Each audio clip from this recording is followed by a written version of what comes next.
Saudações, senhores conservadores, boa noite a todos e prezada Lívia, seja bem-vinda no nosso meio.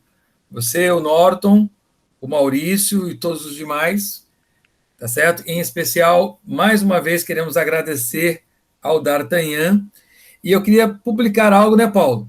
O D'Artagnan foi o primeiro que, fora do nosso grupo, conversou com a gente e nos inspirou muito, D'Artagnan. Foi muito boa aquela aula. E a partir dali a gente começou a estruturar o nosso grupo. A gente estava assim meio que órfão, assim, sem saber. E o Paulo acabou te conhecendo pela internet. E aí você foi de maneira muito assim solícita. Aí nosso grupo ainda começando. E aí você teve a bondade de palestrar para a gente. A partir dali, né, Paulo? Que a gente começou todo o nosso a ganhar corpo mesmo. Nós queremos mais uma vez te agradecer. E eu e o Paulo conversando, falando assim: ó, temos que encerrar o ano com o D'Artagnan. Ele foi o primeiro que começou a conversar com a gente. Paulo, quer falar alguma coisa?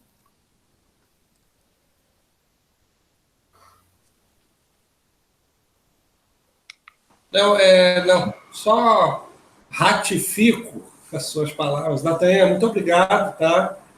Pela sua gentileza, pela sua disponibilidade aí. E, de fato, você foi o primeiro, né? E em conversa com o Marcos, a gente falou, Marcos, um acordo, né? Vamos deixar o D'Artagnan para encerrar o ano, né? E a gente vai se encontrar pessoalmente aqui, a gente vai prosear bastante, tá? Fica à vontade, um abraço a todos. Beleza. Queria dizer também que o Anderson está viajando, está em viagem com a família. O Marcos Augusto, o Guto, infelizmente, eles estão com um problema de Covid muito sério na família. Ele me falou hoje que não poderá participar. Tem uma tia que tá muito complicado o quadro dela. E o Wendel está colocando os 3 filhos pequenos que ele tem para dormir. Assim que terminar, ele falou que ele entra para para participar. Tá bom? Esse é um conservador raiz, tem 3 filhos, demora para 4. Tá bom? E é isso. D'Artagnan, a palavra está contigo. Muito bem. Primeiramente, agradeço aí as gentis palavras, né? Foram ditas no começo aí da apresentação. E agradeço a atenção de vocês, né? Porque a coisa que todo professor quer, na verdade, é alguma audiência, né? E num ano como esse que nós acabamos por vivenciar, né? A última coisa que nós, professores, tivemos foi a audiência, né? Tivemos esse distanciamento por parte daquele espaço sagrado que é a sala de aula, e acabamos ficando privados, né, dessa oportunidade singular que é poder usar a palavra para compartilhar aquilo que a gente sabe, né? Não é lá essas coisas, né? Tem aquele pessoal que gosta de começar lives e vídeos na internet e coloca ele assim, não, porque aqui vocês vão saber a porra toda, né? Todo mundo que vai entrar aqui vai aprender um negócio só comigo. Não. Uma coisa que é fundamental, né? Hoje em dia, você encontra toda e qualquer informação, né, disponível na internet. O que essas informações não recebem, muitas vezes, algumas mais, outras menos, é a atenção, né? Então, quando a gente tem a oportunidade de poder falar um pouco daquilo que muitos sabem, né, e que nós tivemos a felicidade de colher nessa grande lavoura, que é, né, o conhecimento acumulado através dos séculos, é algo que realmente é tremendamente gratificante. Quando o Paulo me comunicou ali a realização dessa nossa preleção, né, dessa fala que a gente vai ter aqui, eu pensei em discutir com vocês, né, algumas questões em torno da construção do conhecimento histórico, né? Tinha até formulado um nomezinho, né, para fala, né, seria saída de leão, chegada de cão. Porque quando a gente vai refletir sobre a construção do conhecimento histórico, é mais ou menos assim, a gente chega assim com uma sede voraz, né, como um leão. Mas quando você vai caminhando um pouquinho, você vai vendo que o buraco é um pouquinho mais embaixo, e aquele leão furioso no começo, ao final chega como um cão bem mansinho, né? diante de tudo aquilo que ele vai encontrando no caminho, né, para a construção do conhecimento histórico. E por que eu gostaria de compartilhar isso com vocês? É uma reflexão sobre a construção do conhecimento histórico. Porque, parafraseando com aquele grande estadista, né, nunca antes na história desse país mandou-se tantas pessoas irem estudar história.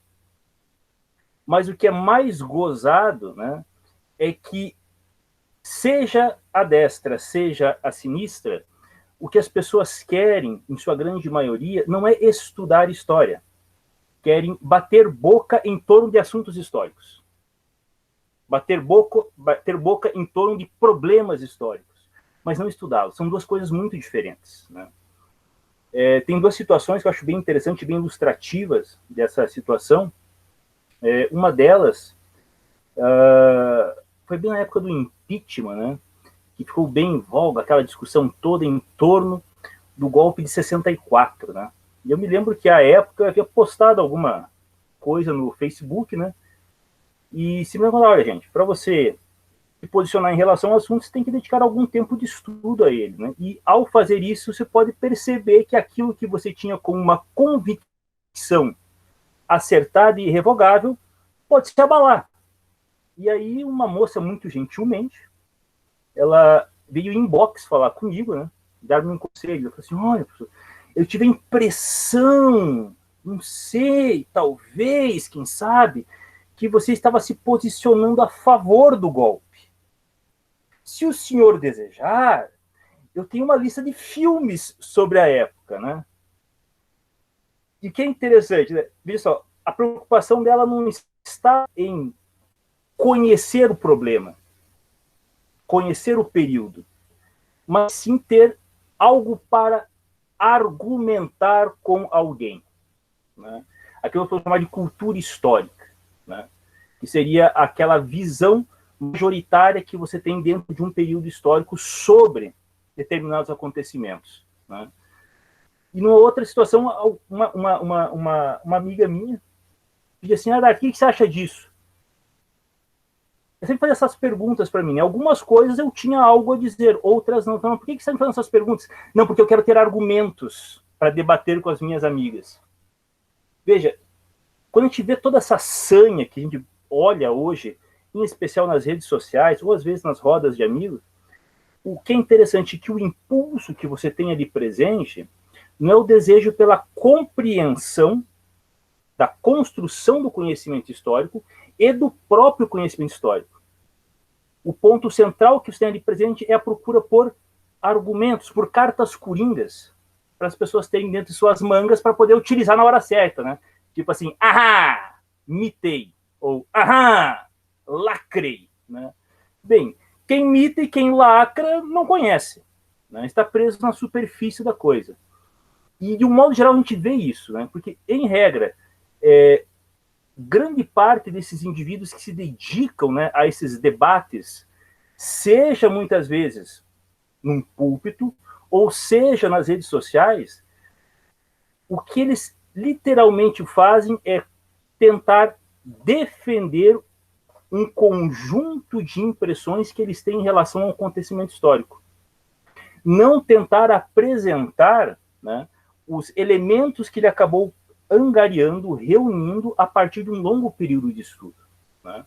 Na última fala do professor Maurício, né, ele chamou a atenção, né, para os critérios discursivos, né? O discurso poético, retórico, dialético e o analítico, né? Então, quando a gente observa muitas vezes essa postura que nós temos dos debatedores de internet ou dos debatedores, né, analógicos, digamos assim, é muito mais na clave persuasiva do que na clave dialética.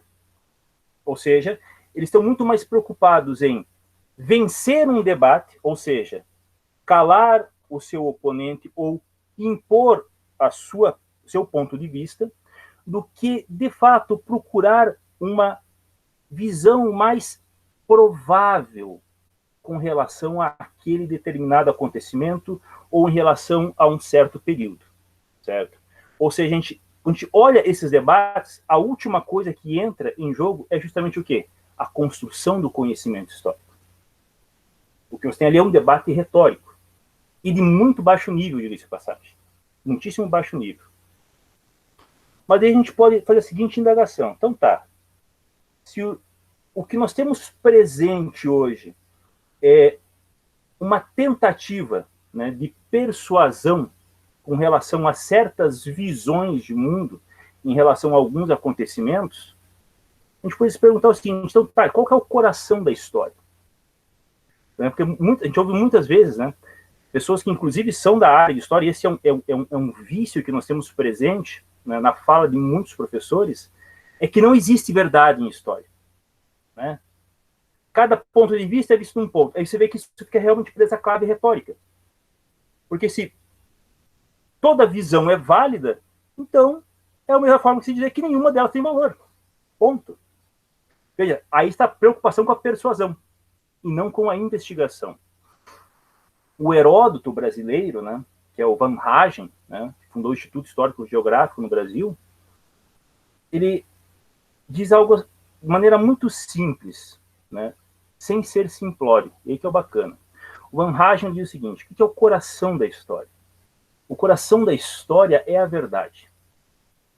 É uma sentença simples. Só que ele entra outra questão. Veja, o que é a verdade em história? A verdade em história é como uma ânfora, como um vaso, que se partiu. Que se partiu e se perdeu. Então, cada momento histórico, cada acontecimento histórico, cada personagem histórico é uma ânfora que se partiu. Se quebrou. Se foi. Então, o que o historiador, o que o pesquisador em história, ele vai fazer? Bem, para ele chegar a este coração, certo?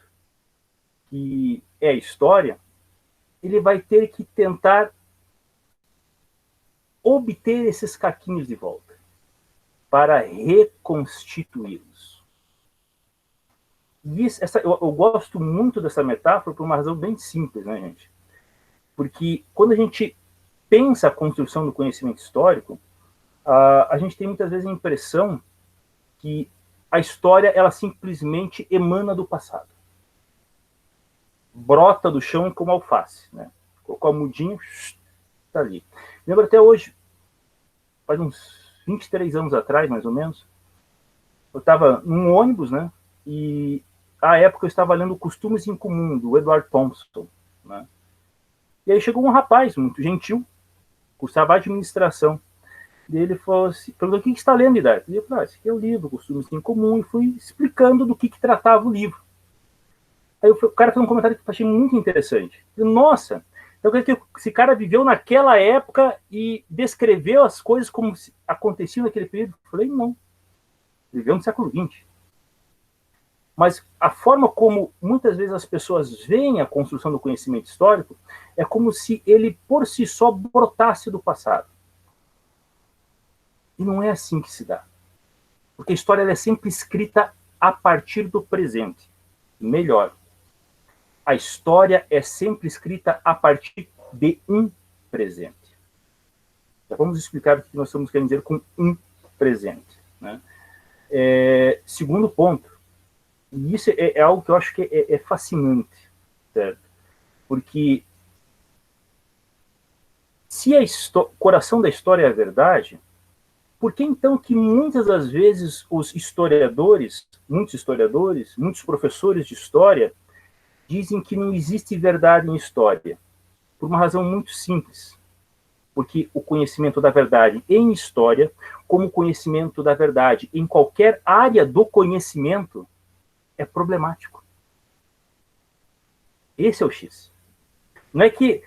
Tipo, é muito mais confortável dizer, olha, tudo é relativo. Traz um conforto psicológico para nós. Mas veja, o conhecimento da verdade ele não é só problemático na história, ele é problemático em todas as áreas do conhecimento. Sempre lembrar, né, que o esplendor da verdade ele não cabe por inteiro na insignificância da nossa capacidade cognitiva. Né? Então, por falta de modéstia ou por excesso de vaidade, a gente prefere muitas vezes dizer, não, tudo é relativo, é mais cômodo, mais confortável, do que admitir isso. Olha, o conhecimento da verdade ele é sempre problemático, em especial em história. Não só nela, né, mas principalmente nela. E quando a gente reconhece essa dificuldade, este obstáculo que é inerente à construção do conhecimento histórico, nós chegamos a um outro ponto que é de fundamental importância para nos aproximarmos, né, da verdade histórica, né, que é o fato de que nós, para podermos reconstituir aquilo que, abre aspas, se perdeu com as areias do tempo, nós devemos necessariamente garimpar as impressões que ficaram desse período. Vejam, aí você tem uma inversão do problema. Esse é um ponto que é muito importante. Aí parece que esse cara fala assim, não, mas veja, nós temos que consultar as fontes primárias. Sim, é óbvio. Mas veja, quando a gente começa a trabalhar um pouquinho com os métodos de uma ciência, a gente vai vendo que, aliás, uma coisa que o Edmund Husserl, Edmund Husserl dizia, né? É da mesma forma que não existe uma genética dos triângulos, não existe uma geometria das baleias. Então a história tem métodos apropriados para poder trabalhar com o seu objeto, né? E quando a gente fala assim, para a gente conhecer a história, a gente tem que voltar às fontes primárias. O que é engraçado é o seguinte, quando a pessoa fala em voltar às fontes primárias, não significa necessariamente que o fato de você ler um documento original irá permitir que nós tenhamos contato direto com aquele período. Não. Uma fonte primária, como uma fonte secundária, deve ser devidamente problematizada. Esse é um ponto. E assim, eu vejo assim, que isso se faz muito presente hoje, nesses debates virtuais, né, sobre história. Como é que é? Não, é preciso voltar às fontes primárias. Oh, beleza, vamos consultar uma ata. Atas não são falsificadas? Atas não trazem impressão da visão de mundo de um determinado grupo de indivíduos ou de um indivíduo? Né? Então, quando nós chegamos às fontes primárias, que é interessante, o trato que nós damos a ela não é distinto das fontes secundárias. Então, temos a crítica interna da fonte secundária e a crítica interna da fonte primária também. Este é um ponto que é muito importante. E a forma como o intervento é tratado é bastante interessante, porque fala assim, ó, se eu tenho contato com a fonte primária, então eu tive uma visão do passado. Não. Você teve contato com o caquinho daquela ânfora. Esse que é um ponto interessante. Né? Então, quando a gente pensa a construção do conhecimento histórico, o primeiro ponto que é importante a gente sempre ter em mente, este conhecimento é problemático. Então, nós devemos procurar conhecer a história para nos aproximarmos da verdade, mas cientes de que esta aproximação será extremamente problemática, por duas razões simples. Primeira, nós somos limitados. Segundo, o testemunho que nos ficou do passado, além de fragmentado, também é problemático. E aí entra um elemento que eu penso que é de fundamental importância para a gente mergulhar realmente no estudo de qualquer acontecimento histórico, que é a disposição a se surpreender, né? Ou seja, a capacidade de se espantar. Se a gente for pegar lá tanto Sócrates, quanto Platão, quanto Aristóteles, os três porquinhos da filosofia, né? Esse deixava muito claro, né? A filosofia começa com o espanto, com a capacidade de se surpreender, né? Com a história não é diferente. Com as demais ciências também não. E aqui entra o ponto que é bastante bacana, certo? Por quê? Porque isso aí independe da posição política que os indivíduos têm. Muitas vezes, quando nós vamos deitar nossas vistas nas amareladas páginas da história, né, do passado, a gente já vai, assim, já tem toda uma estrutura montada em nosso imaginário. Não. Eu só vou procurar algo que confirme aquilo que eu já sei. Né? Ou aquilo que eu gostaria que fosse dessa maneira. Então, quando a gente parte para o estudo da história, já com essa predisposição, o que acontece? O surpreender-se morre. E ter esta abertura, ela é de fundamental importância. Porque a coisa mais fascinante que há em toda e qualquer investigação histórica, não aquela que a gente faz para debater com o colega, né, nas redes sociais ou no boteco, mas aquele em que eu estou procurando reconstituir um passado em um determinado lugar para poder, com isso, construir-me como indivíduo. Pessoal, eu tenho que ter uma profunda capacidade de me espantar e, para tanto, eu devo necessariamente cultivar em meu íntimo uma certa franqueza. Aquela pergunta mortal, antes de começar a estudar o assunto. Puxa vida, o que de fato eu sei a respeito disso? O que de fato realmente li a respeito desse assunto? E, em regra, o que acontece? Muita gente vai estudar qualquer assunto em história, e nós já temos inúmeros pressupostos. Pressupostos inconfessáveis, né? Rasos e inconfessáveis. Mas nós temos que ter essa predisposição do permitir-se surpreender. Por quê? Porque tanto em história como em toda e qualquer ciência, o que é fascinante é que conforme nós vamos investigando um assunto, a gente vai vendo o quanto que a gente vai tirando conclusões equivocadas e apressadas, o quanto que nós tínhamos pontos de vista errados, né? O quanto que nós tínhamos uma visão equivocada sobre certas coisas. Né?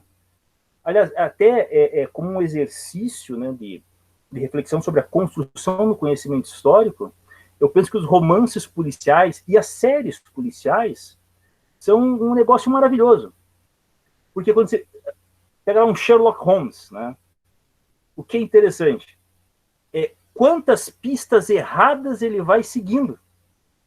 Quantas conclusões equivocadas eles vão chegando, até encontrar o dito cujo do Maledetto. Né? Então, quando nós pensamos a construção do conhecimento, ele também é crivado disso. Né?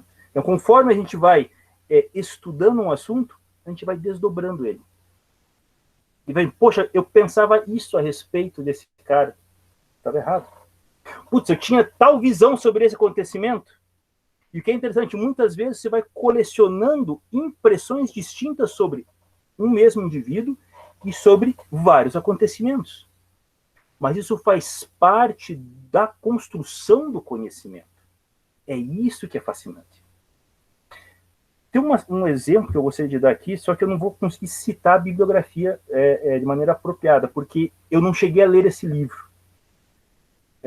Nos anos 90, quando o Jô Soares ainda era 11h30, né, foi um senhor, ele era um biólogo, e ele escreveu um livro sobre as investigações feitas pelos jesuítas no Brasil, sobre a fauna e a flora.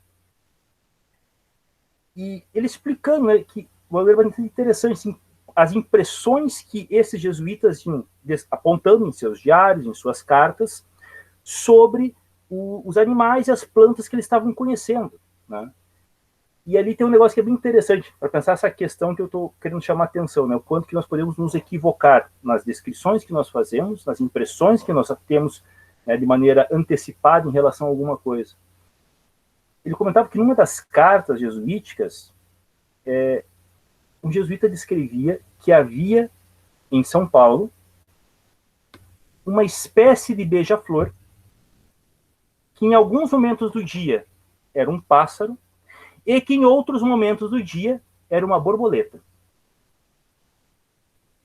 E aí que é interessante, a gente começa já a problematizar a situação, que é bem legal. E o cara faz isso no livro, ele escrevendo lá. Se a gente for olhar com os olhos, né, do biólogo, né, darwinista, leitor de Richard Dawkins, da atualidade, ele ia olhar, tinha que ser um padre mesmo, jesuíta. Passarinho, que uma hora do dia é passarinho, outra hora é beija-flor, outra hora é borboleta. E aí que é interessante, ele comenta que encontrou-se no interior de São Paulo um tipo de beija-flor que, dependendo da distância que você observa ele parece um pássaro, dependendo da distância, parece um beija-flor.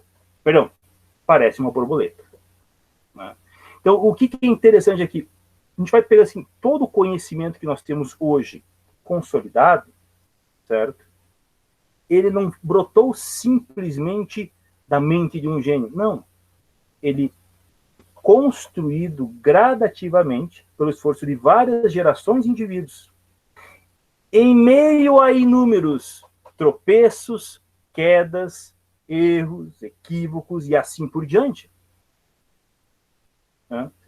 E o que é interessante, quando a gente pensa em estudar, né, a construção do conhecimento histórico, não é diferente. Né? A gente tem a oportunidade singular de fazer isso na investigação de qualquer assunto.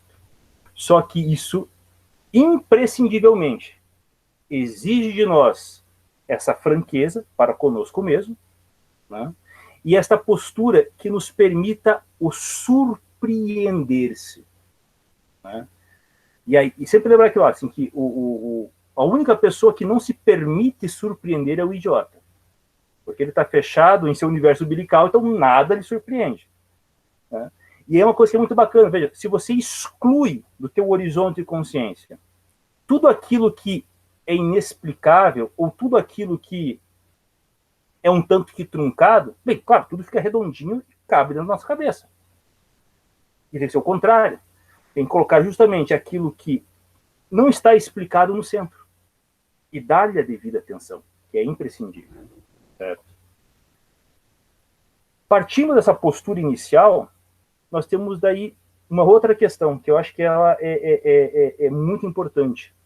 Nós havíamos citado anteriormente ali em nossa fala, que é a questão não da presença de apenas um presente, mas de vários presentes. Né? Lembrando, história não brota. A história ela é sempre construída a partir de um presente. E aí eu queria indicar aqui um livrinho, certo? Tem 2 livros que eu quero indicar aqui para vocês. Eu acho assim, que tem inclusive para sentarem e estudar esses livros. São muito bacanas para ter essa percepção da construção do conhecimento histórico. Esse daqui, ó. Deixa eu ver se está visível. Perspectivas Sociológicas, uma visão humanística, de Peter Berger. Aqui especificamente há um capítulo, né, que é o capítulo 3, onde o nosso amigo ele explica como que se constrói a percepção do tempo. O capítulo específico seria alteração e biografia, ou como adquirir um passado pré-fabricado. O Peter Berger, ele trabalha aqui com o que ele vai chamar ali de alternação, é um conceito muito parecido com o que é usado pelo Gilberto Freire, nesse livrinho aqui, ó, que é o Ordem e Progresso. Tanto o Berger quanto o Gilberto Freire, quando eles falam da percepção que nós temos do tempo, eles dizem o seguinte, veja, o tempo, a percepção que nós temos do tempo, ela não é linear. Ela é cíclica. Né? O Gilberto Freire, ele cria um neologismo chamado tempo tríbio. Né? E o que seria essa percepção tríbia do tempo? E aí que é bacana.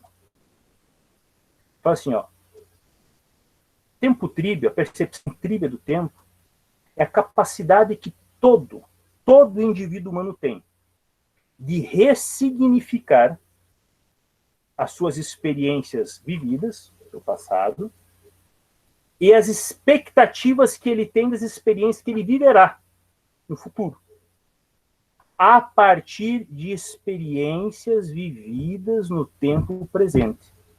Experiências estas que necessariamente devem ser impactantes.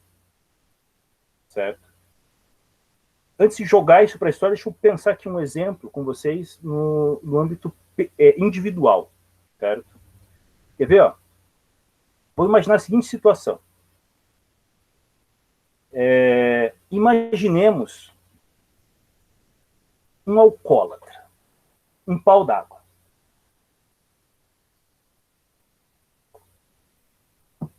Então, esse indivíduo, o pau d'água, quando ele olha para a sua biografia imaginária futura, ou seja, como ele se vê daqui a alguns anos, é só uma imagem que ele vê, né? É ele indo de um boteco para outro. Estou matando todas. Colecionando latinha. Quando ele olha para o passado, o que ele tem? Ele se vê lá, bêbado em vários cantos, em vários botecos. E, aliás, quando se vê bêbado contando história, é sempre observando todas as suas peripécias feitas no passado, né, e contando vantagem daquilo.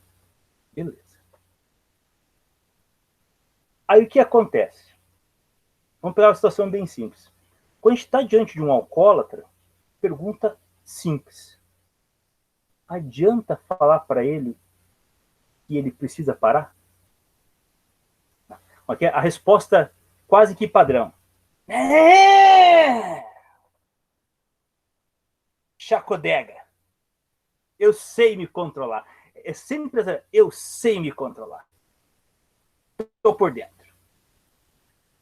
Mas muitos param de beber. Quando eles param de beber? Quando eles sofrem uma experiência impactante em sua vida. Num presente, num dado presente, que leva eles ao quê?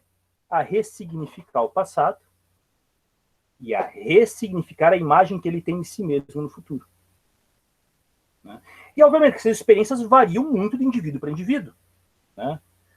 Às vezes, quando ele sofre um acidente de carro, ou às vezes, quando, né, os filhos deles veem ele naquela situação, né?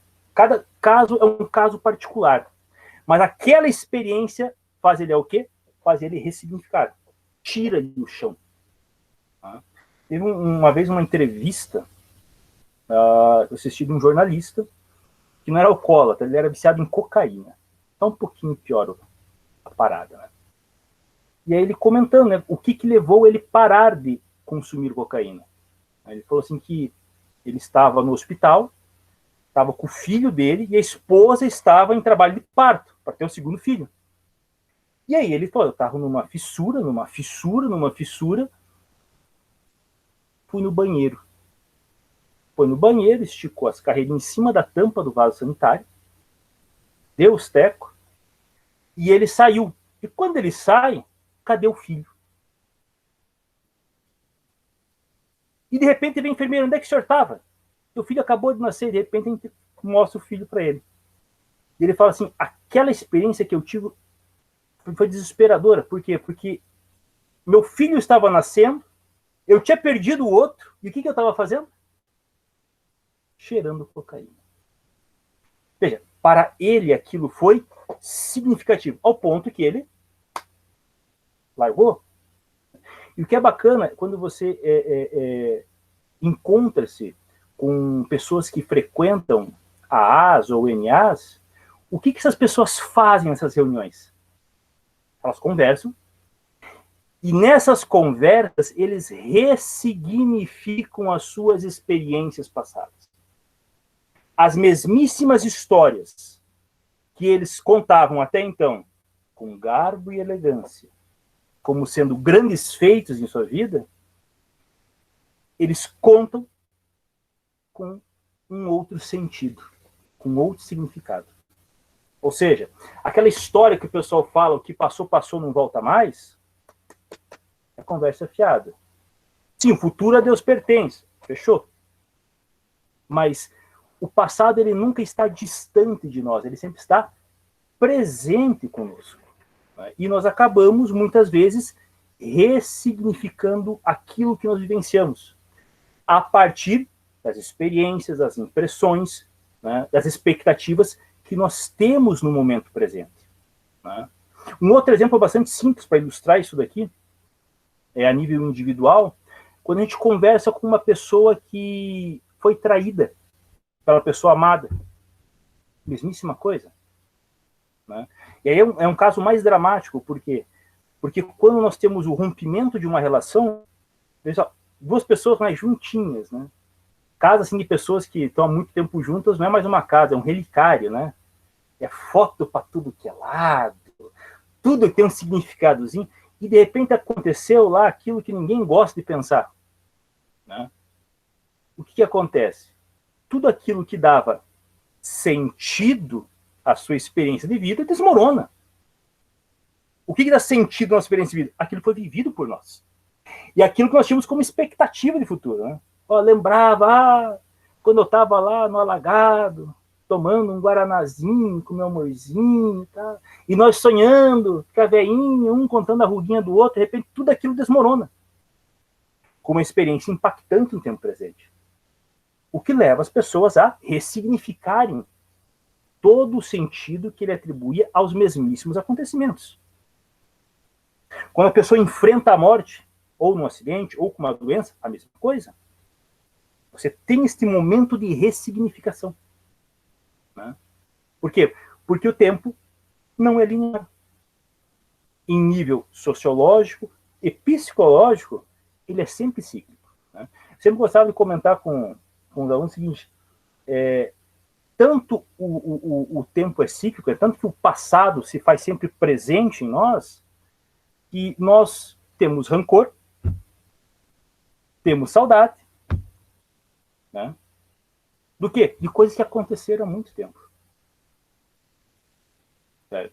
Então, se o passado passou, esses dois sentimentos não deveriam habitar o nosso coração.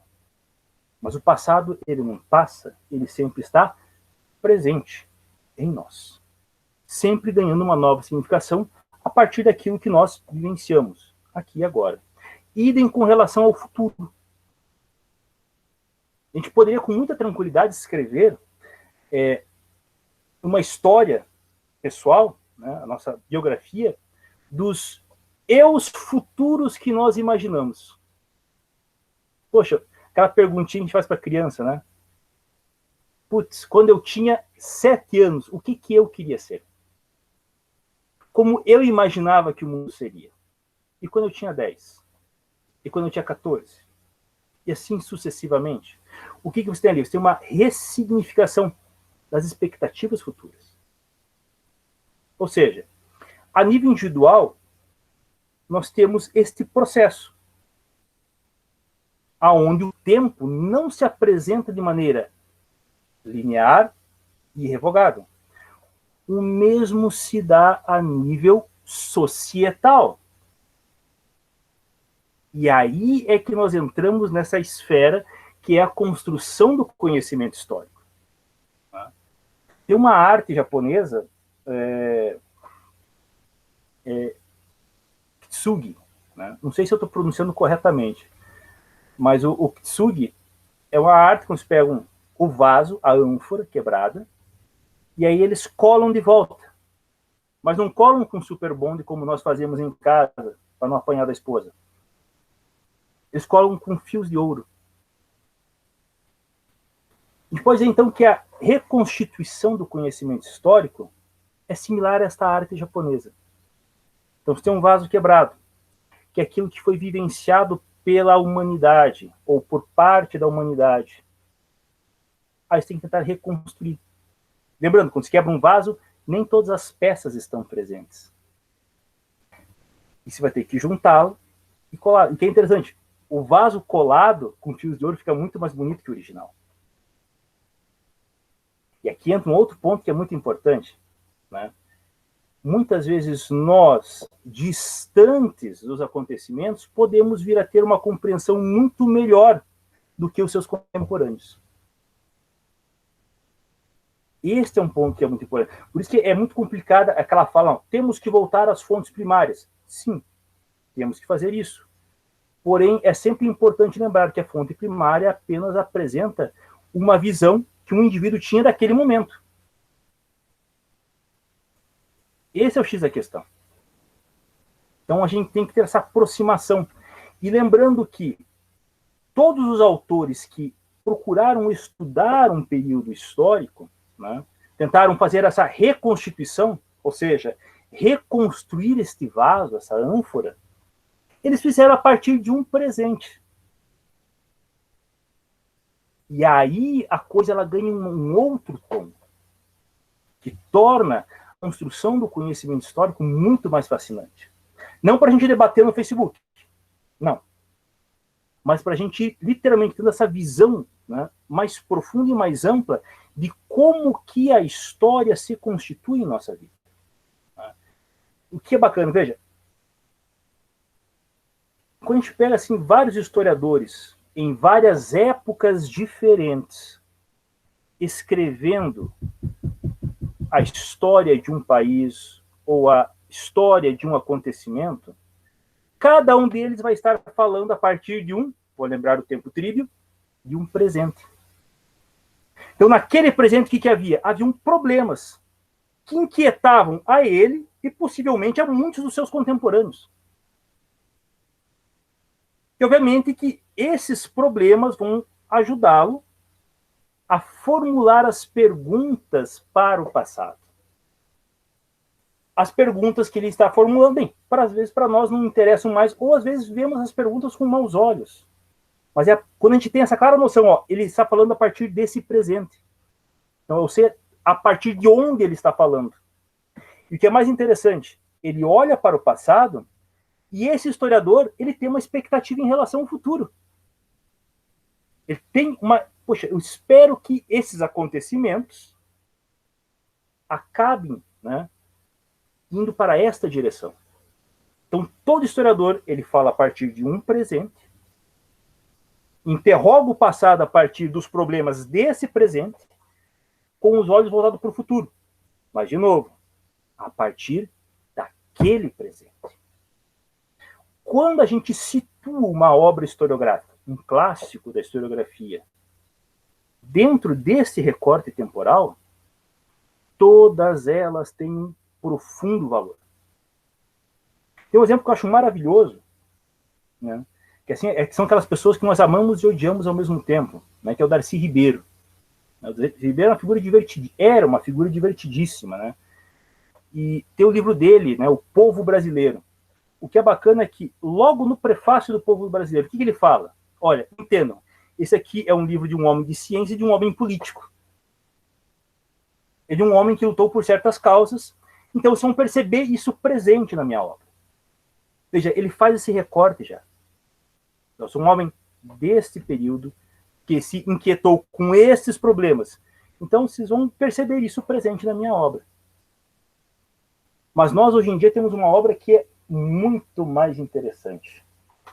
E essa aqui eu recomendo de maneira vivíssima a todos vocês. Se vocês puderem adquirir, ótimo. Se não puderem, tem o PDF disponível na internet, que é este livro aqui, Identidades do Brasil, de Van Hagen a FHC, do historiador mineiro José Carlos Reis. Por que este livro aqui, eu pessoalmente considero ele fascinante? Ele foi publicado em 1999. O que o José Carlos Reis ele faz? Ele literalmente ele faz uma análise da historiografia brasileira.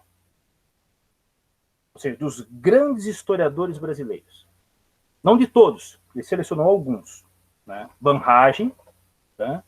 Até o Fernando Henrique Cardoso. E o que ele apresenta em cada um desses capítulos? Né? Isso aqui é uma coisa que é muito bacana. Ele faz isso, nós citamos anteriormente. Então ele pega lá, Van Hagen. Ele situa o Van Hagen no século XIX. Descreve o Van Hagen, o cara que fundou o Instituto Histórico Geográfico Brasileiro, ou seja, ele coloca quais eram as preocupações com a fundação do Instituto. E, consequentemente, aponta o quê?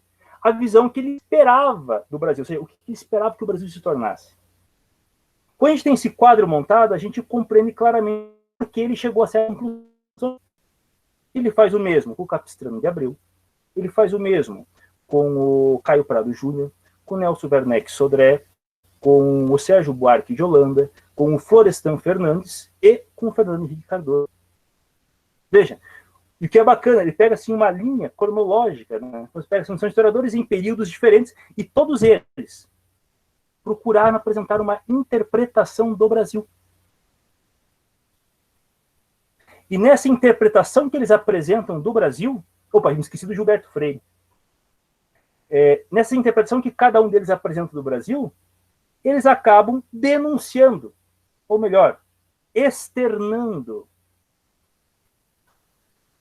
os problemas que inquietavam eles, a visão que eles tinham em relação ao momento que eles viviam, consequentemente, de todo o Brasil. Né? E veja, isso aí não é algo que nos leva a diminuir, né, o valor da obra de um historiador, muito pelo contrário. A gente começa a ter essa percepção do quê? Do trabalho imenso que você tem para ter a realização de uma interpretação da história de toda uma nação. E ao fazermos esse trabalho, toda essa problemática que estava presente na construção dessas obras passam a integrar a nossa maneira de ver a realidade. Certo? E eu vejo assim, que isso é algo que seria muito, muito importante, né, nós termos presente hoje em dia. É a realização de estudos nesse sentido. Sempre lembrando, o fato de nós termos certa dificuldade de nos aproximarmos da verdade histórica não significa que toda a construção histórica é uma farsa. Significa apenas que ela é uma construção problemática. Então, quando você pega um historiador marxista, como Nelson Werneck Sodré, como Caio Prado Júnior, como Florestan Fernandes, ou como o próprio Fernando Henrique, sim, você vai encontrar o quê? Os problemas que inquietavam eles. E, consequentemente, as soluções que eles apresentavam para esses problemas. Mas o que é interessante, se acompanha o raciocínio desenvolvido por eles. Isso que é interessante, nesse livro do José Carlos Reis, ele mostra, olha, como essa interpretação que eles deram do Brasil influenciou a política brasileira. Né? Então, toda a época procura apresentar uma interpretação do passado para responder o quê? Os problemas do presente. Quando a gente vê aquelas discussões, é um tema que é muito presente no meio digital, né? É 64. Né? 64 é o mito fundador da esquerda, mas também é um mito fundador da direita. É dos dois lados. Né? E até uma situação assim que é bem bacana a gente pensar. Né? Não aquela coisa para não, vamos então discutir com o pessoal essas questões. Não é isso. Vamos fazer a discussão conosco mesmo. Veja, confrontar essas duas interpretações. Aqui tem dois livrinhos que eu acho que são muito interessantes, em especial nos anos 80. Vamos situar no tempo. Esses livros nos anos 80, todo cara que se dizia criticamente crítico tinha na sua estante. Então, esse aqui. Né? Fim do período militar, Brasil nunca mais. Né? Maravilha. Livro que acha facinho em qualquer sebo. Então, isso aqui, você tem uma visão com uma forte carga ideológica sobre esse período histórico. Legal. Pegamos esse, lemos. Mas lemos junto com esse. Que é o Brasil sempre. Que foi uma resposta ao Brasil nunca mais. Que também é um livro com uma forte carga ideológica. O que é bacana aqui? Veja, você pegou duas obras de um mesmo período. E ambas são tremendamente parciais. Certo? Confronta as duas. E o que é legal, você vai percebendo ali o quanto que muitas vezes a interpretação, os valores que se fazem inerentes à forma de ver o mundo de um historiador se fazem presentes em sua obra. Ali foi citado, passou rapidinho ali, os Veias Abertas da América Latina. Seria bacana fazer a leitura desse livro e confrontar com o Manual do Prefeito Idiota Latino-Americano. Isso que é bacana. Mas ter essa visão múltipla e colocar as obras dentro do mesmo contexto, para termos essa percepção. E não apenas isso. A gente pode além de ter essa visão dos intérpretes do Brasil, ou os intérpretes da Revolução Francesa, ou os intérpretes da Revolução Americana, a gente procurar fazer essa mesma leitura. Sempre se olha, como que em um determinado presente do passado, né, certos indivíduos, certos acontecimentos eram encarados, eram interpretados. É uma coisa que é fascinante. Né? Um exemplo que eu acho bem legal. 3, me permito. Primeiro, Pedro Álvares Cabral. O homem que chegou aqui, né, no Brasil, né, se descobriu ou não, não é o X da questão. A questão é a seguinte: nós hoje sabemos quem é Cabral, inclusive tínhamos ele estampado em notas de 10 real. Agora a pergunta que eu faço é a seguinte: quem era Cabral logo após a morte dele? Quem era Cabral 50 anos depois da morte dele? Gente, Cabral, ele morre literalmente em ostracismo. E o evento, descoberta do Brasil, século XVI, não tinha referência nenhuma. Este acontecimento histórico passou a ser significativo quando? Pós, e bem pós, independência do Brasil, que tem que construir a imagem da nação. E aí Cabral é ressuscitado. Detalhe, os caras não sabiam nem onde ele tinha sido enterrado. Então, eles têm a construção do conhecimento. Então é bacana ver, século XVI, XVII, XVIII, quem era ele? Não era mais ninguém. Sumiu. Aí você vai catar os caquinhos e reconstruir, e dar uma narrativa, um sentido àqueles acontecimentos. Ele não tinha mais nenhum valor. Outro exemplo interessante, Antônio Conselheiro. Né? Você pode pegar na própria época e após, né, as várias imagens que são construídas, as várias narrativas que são construídas sobre ele. A partir do quê? De cada um dos presentes históricos. Né? Um outro que eu acho fantástico, né? Então, são figuras que se fazem presentes, de repente, aliás, que é bacana, passou o período da Guerra de Canudos, morreu o assunto. Torna-se assunto pós, né, a obra a publicação dos Sertões de Euclides da Cunha. Mas uma figura que eu acho mais interessante, a gente colocar nessa discussão, é o Pinheiro Machado, que hoje é um ilustre desconhecido.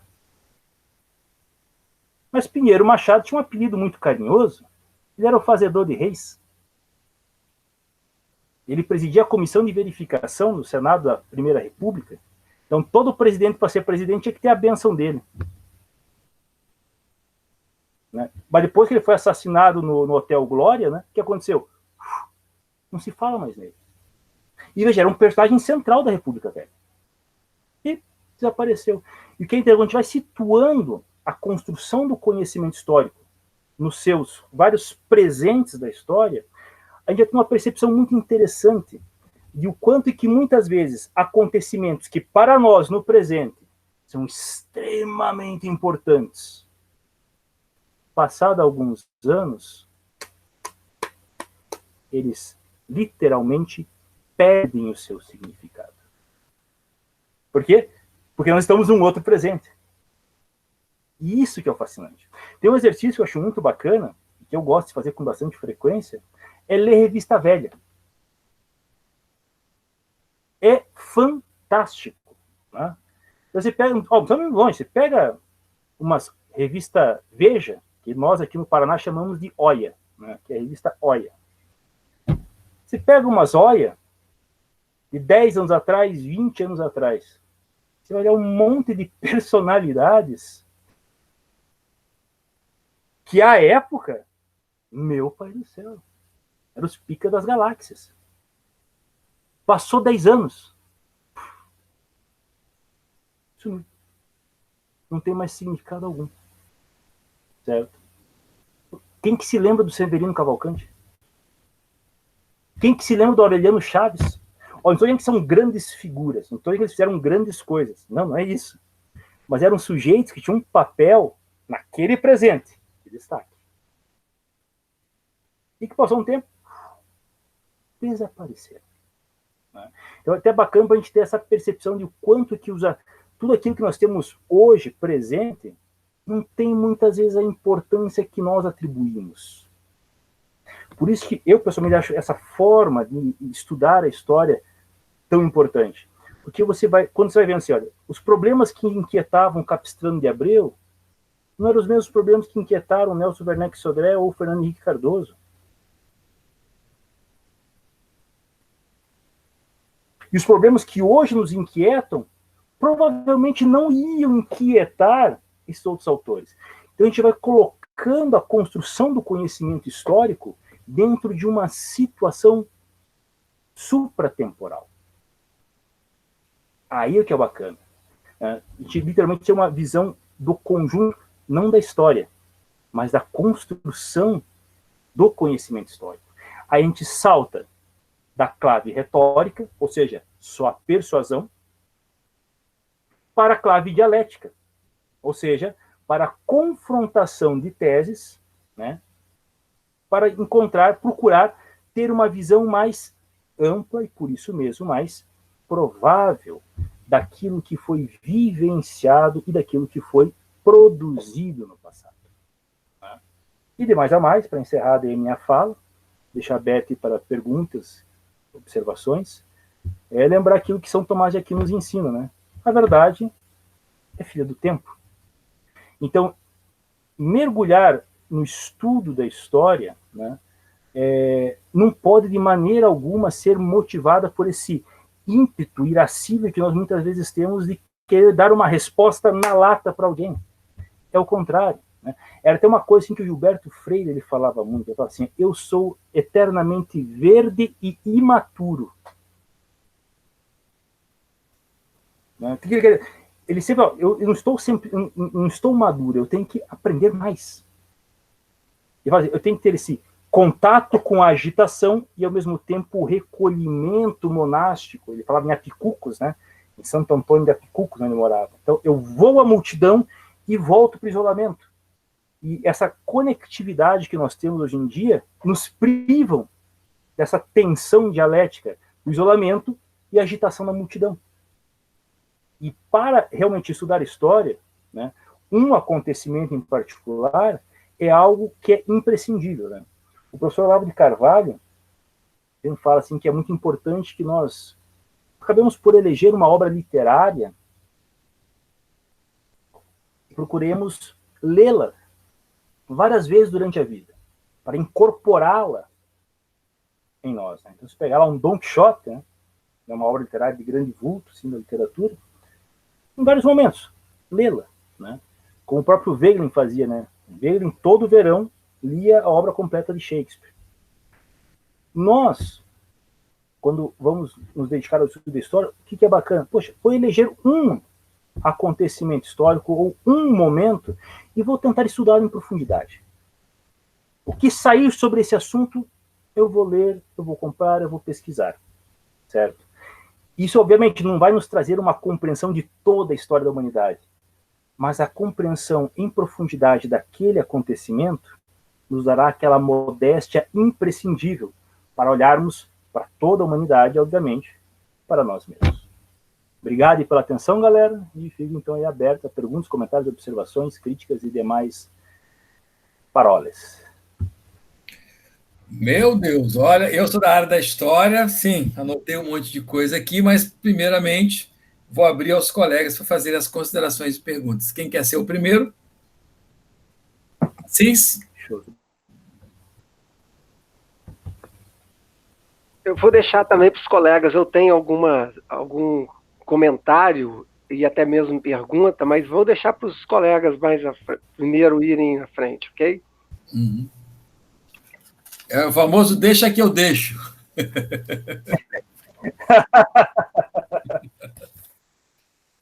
O Thiago ali, ele tá tomando uma Budweiser, uma Heineken, com certeza.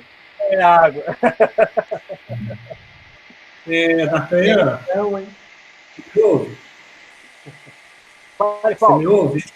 Tranquilo. Olha só, eu lembro quando eu comecei a fazer a faculdade de História, no primeiro semestre, né, que tinha essas disciplinas introdutórias ao ensino da história, né, a forma de você construir esse saber histórico, a chamada historiografia e tal. Uma das coisas assim que eu observei, que me chamaram bastante atenção na época, e que também me causou uma inquietação, era justamente a fala do professor da impossibilidade de você conseguir falar de uma verdade de uma maneira um pouco mais objetiva.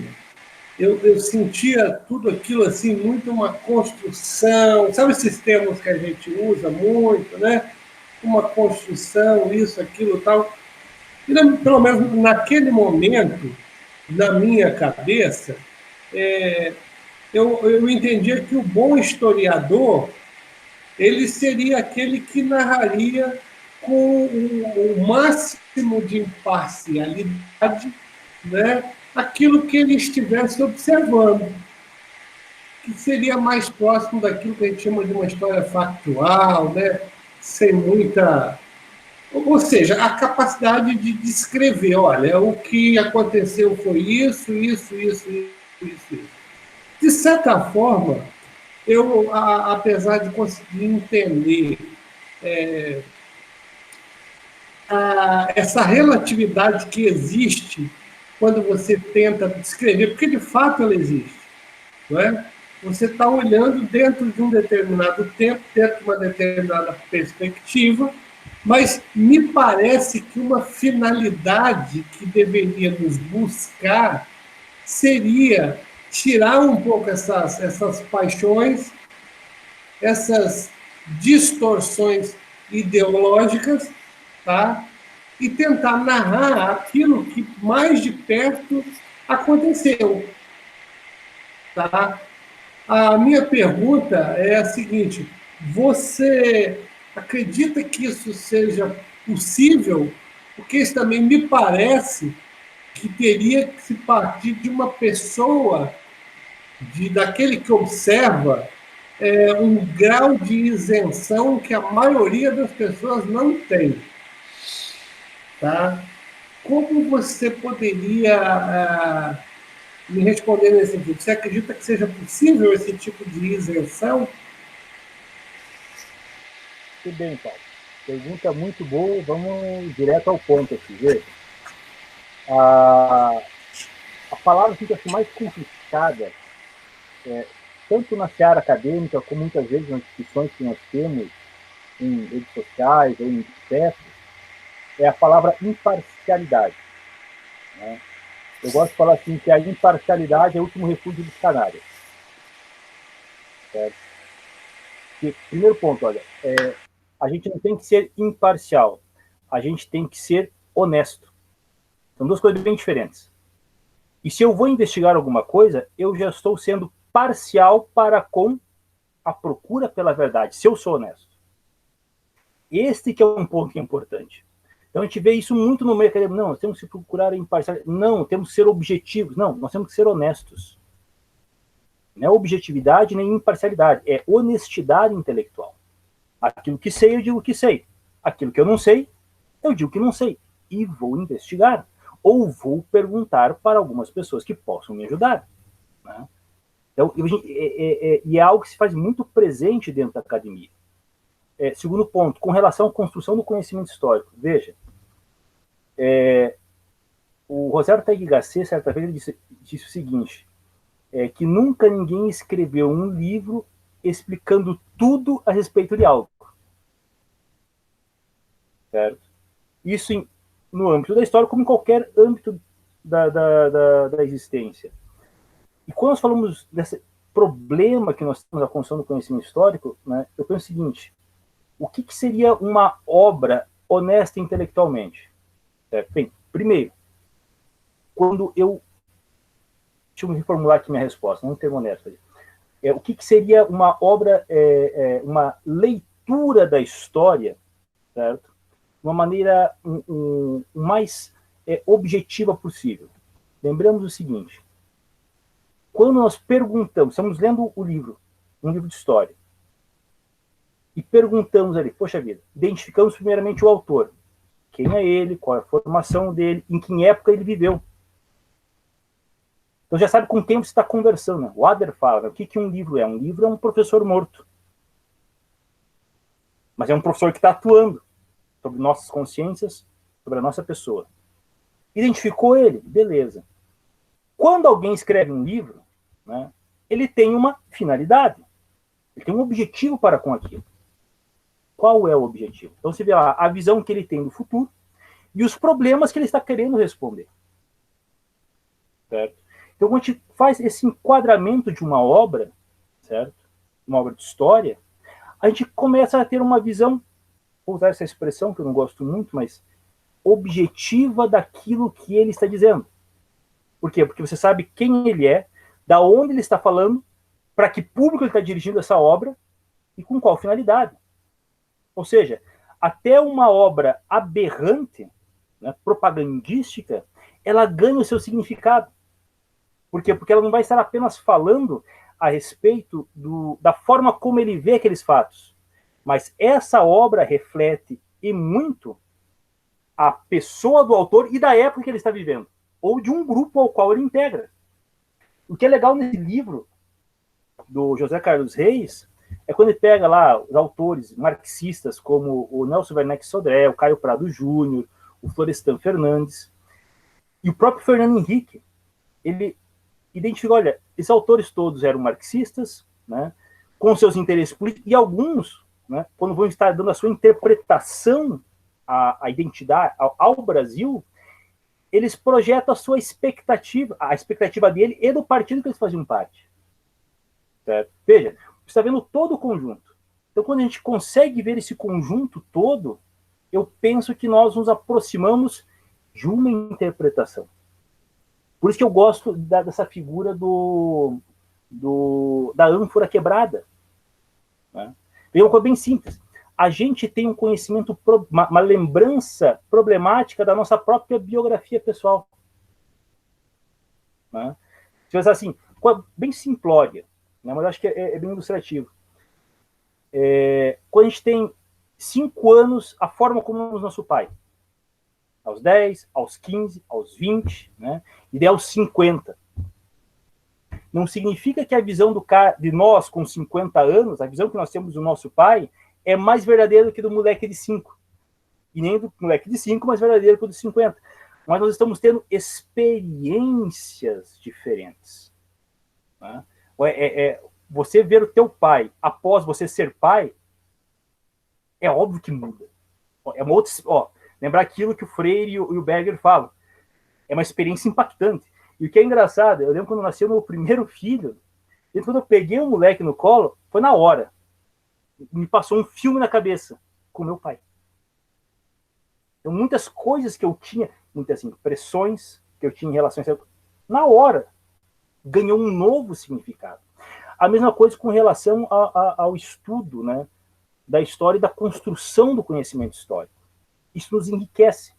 Certo? Ele não se esgota em si mesmo, né, de jeito maneira, mas ele nos enriquece enquanto pessoa, porque a gente já vendo justamente essa complexidade que há, certo? Naquilo que foi vivenciado, né, pelas pessoas no passado, e como aquilo ganha novos tons em cada época distinta. Né? Me permite um outro exemplo para ilustrar isso, que eu estou tentando chamar a atenção e, com relação à sua pergunta. Aqui, ó. Provavelmente o pessoal que é da história conhece esse livrinho aqui. Adam Schaff, História e Verdade. É um livro de teoria da história, fabuloso, certo? E tem um capítulo aqui que ele discute a historiografia francesa. E o que ele faz ali? Ele pega vários autores de épocas diferentes também, certo? E alguns do mesmo período que testemunharam os acontecimentos, e vai colocando a forma como eles interpretam esses acontecimentos. E o que é bacana, que é justamente a discussão que ele coloca na relação entre história e verdade. Cada um desses indivíduos acaba privilegiando um aspecto daqueles acontecimentos, à luz da posição que eles ocupavam na sociedade e os valores que eles cultivavam. É uma visão parcial? Sim. Certo? Porque então, se termina de ler e tudo, fala, poxa vida, mas qual das versões é a verdadeira, cabal e absoluta? Nenhuma delas, mas todas se complementam. Tem uma sentença do Leibniz, que eu gosto muito, né? Nessas discussões, a maioria das vezes, os contendores estão certos naquilo que afirmam e errados naquilo que eles negam. Quando a gente estuda história, é a mesma coisa. Né? Quando tem os pontos convergentes, opa, né? Ou melhor, quando nós estamos diante daquilo que nós afirmamos, estamos certos. Mas muitas vezes nós estamos errados naquilo que nós negamos. Por quê? Porque nós não demos esse benefício da dúvida. Então, o que é bacana é quando se vai ampliando este leque de percepções. Né? Por isso que eu acho bacana essa questão, nem adentrar diretamente a teoria da história, mas você pegar um romance policial. Né? Porque você vai, ou uma série policial, né? Então você vai vendo a forma como a investigação, e que é interessante, ela vai andando e o quanto que nós temos ali. Poxa, agora o cara vai chegar no criminoso, quando o cara é inocente. E a forma como vai sendo direcionada a tua percepção é a mesma coisa no estudo da história. É se estar disposto a surpreender-se e cultivar essa honestidade intelectual. Né? Nos colocando na posição, né, limitada que nós temos. Como eu falei, não é algo para nós entrarmos nas redes sociais ou nos botecos, agora vou... Não, isso traz um valor distinto a nós. Por isso que eu acho bacana esse conselho que o professor Olavo dá, adaptar ele à história. Então, pegarmos uma obra literária e todo ano relê-la e escolhermos um grande evento histórico e estudá-lo em profundidade. Né? Não um ano da vida, vários anos. Pegar, por exemplo, quantas biografias tem de Napoleão? Até os anos 70 eram mais de 7 mil. Então tem bastante coisa para se ver. Revolução Francesa, Guillaume Madonna, é muita coisa. Né? A nossa Guerra de Canudos, tem boleiras de obras. Né? Então, você vai... Proclamação da República, misericórdia divina, muita coisa. Então, é um desses assuntos. Por quê? Porque isso nos dá esse senso das proporções. A gente tem essa percepção e compreensão de quanto que o passado ele é complexo, certo? E o quanto que muitas vezes nós somos limitados em relação a tudo isso daí. Pode reparar que, via de regra, quando você vê os caboclos muito entusiasmados, falando, verdade histórica, né? Bem, é mais entusiasmo do que realmente dedicação ao estudo do assunto. Em regra, sem exceção. Não sei se eu respondi a tua pergunta, Paulo. Maurício Marques Campos. D'Artagnan? Tá com a mão... Fale. O nosso amigo professor Maurício tem uma questão aqui também antes. Ó. Vou ler para você. Não fale mal. Vou ler aqui para você. Tá. Ele está sem áudio. Ele falou assim, incrível como sempre aprendemos com o nosso amigo D'Artagnan. A ressignificação da história foi excelente, parabéns. Se puder fazer uma pergunta, claro que ele pode, é óbvio. Qual a relação entre a ressignificação da história e a guerra cultural, especialmente quanto à valoração dos fatos? Perfeito. A razão de eu trazer esse tema é justamente isso. Né? Que aí você... a construção do conhecimento histórico é justamente a seara mais profunda da guerra cultural. Né? Esse aqui é um negócio que é de fundamental importância. Né? Então a gente vê muito pessoal falar de guerra cultural, mas a guerra é como se as diatribes que nós temos nas redes sociais fosse a guerra cultural. Não, aquilo é espuma do mar. Tem uma expressão que o Brodel usa, que eu acho maravilhosa, né? Ele fala, estudar história é como você olhar o mar. Né? Na superfície, no presente, você vê só as espuminhas. Para compreender, você tem que mergulhar no fundo. Esse é o trabalho. Certo? E aí, quando eu pego essa questão da relação da valorização dos fatos e a ressignificação deles, não é só a forma de você valorizar os fatos, mas é como você narra eles. Aqui o ponto é fundamental. Por isso que eu penso que esse livro do José Carlos Reis ele é tão importante. Ele é uma porta de entrada bem interessante. Ele nos mostra como isso é feito. Né? Então, quando a gente vê, por exemplo, esse que é bem presente entre nós aqui no Brasil atualmente, né? A ressignificação que você tem em relação aos acontecimentos de 1964. Né? Okay? Golpe não foi golpe, revolução e contra-revolução, né? Movimento cívico-militar, democrático, início de uma ditadura fascista. Né?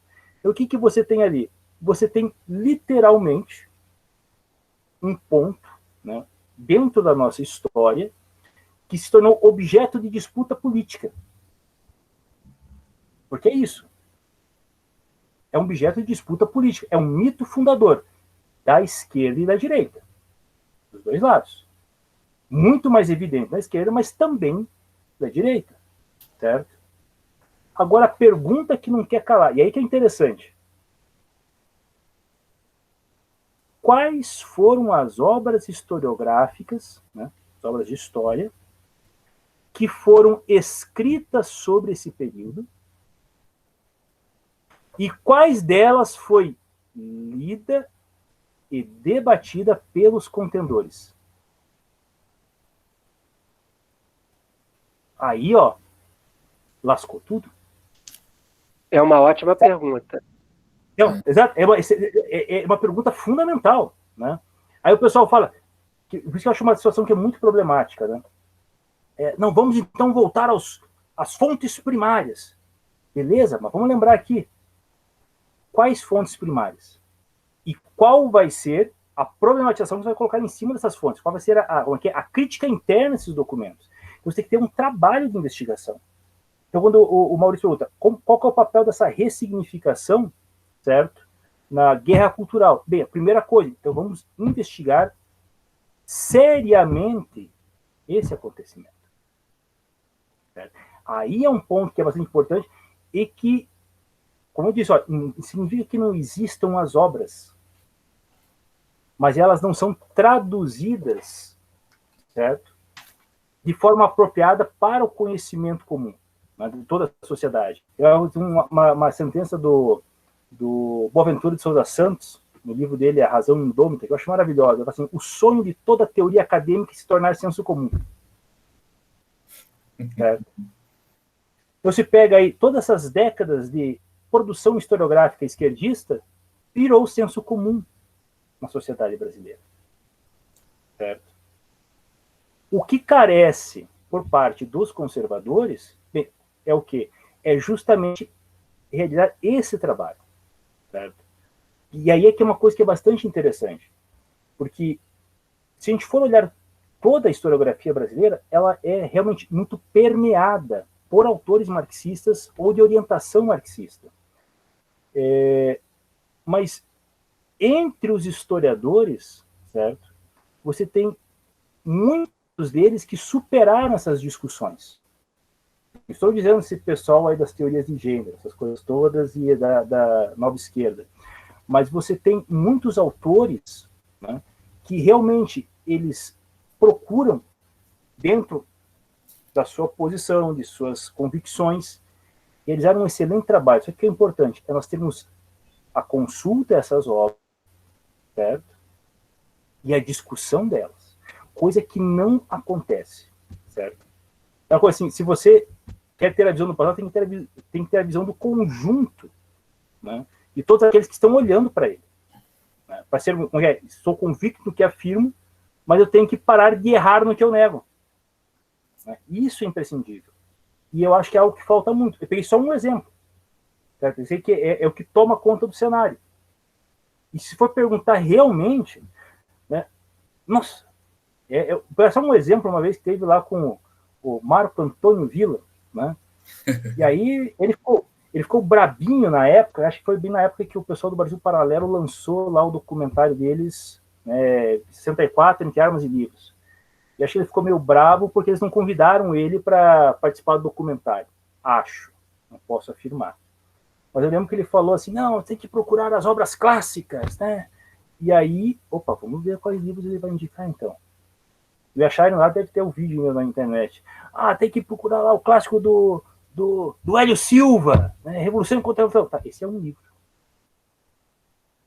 E não é o mais importante. Quais são os outros? E acabou ali. Então você tem uma produção historiográfica muito grande sobre esse acontecimento, mas que não chega ao grande público. E nós não chegamos até ela.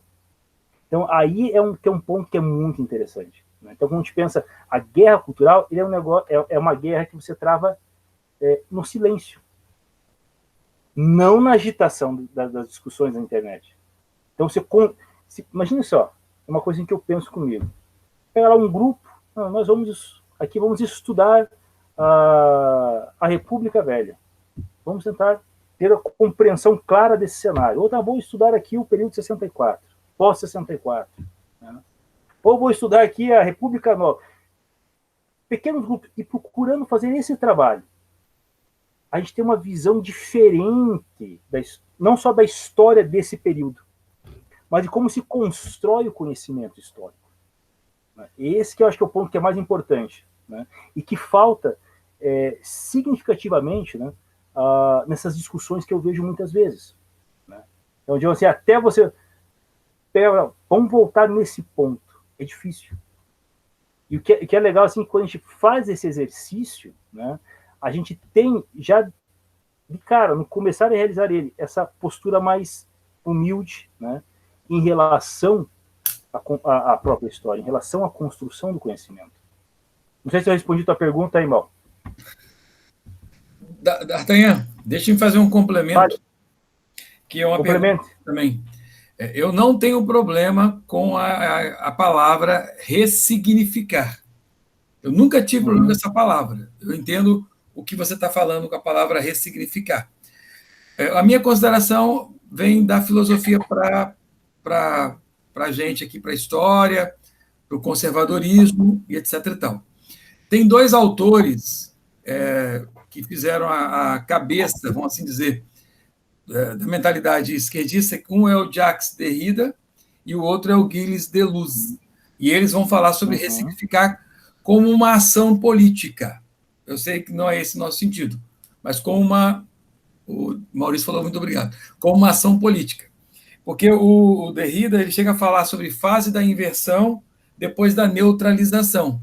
Ou seja, ele pega qualquer tema, primeiro movimento é você inverter, colocar no sujeito, não no objeto, depois você vai neutralizando.